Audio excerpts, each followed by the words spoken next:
τιμήν μου ισίαν το πλανάσθέ με. Σιέρ ζήτησέ με, κι εν το πίπτη μη στο σκότος, συσπεύδεις επεμέν το φωτί σου.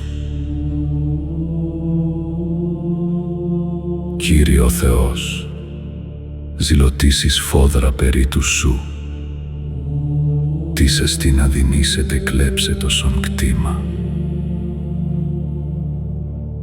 Μωρός ο λογιζόμενος ότι έχει μερίδα, εν η απίαση εκτισώ σε αυτό εν το Υιός.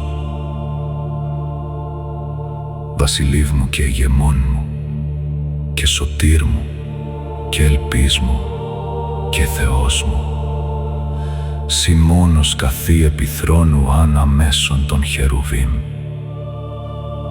Σοι ο ποιμήν της ψυχής μου, ο φυλάσσον το ποιμνιόν σου, εν αϊάπ και εν ζηλώσει, επί της λύκους, τους υπάσσοντας.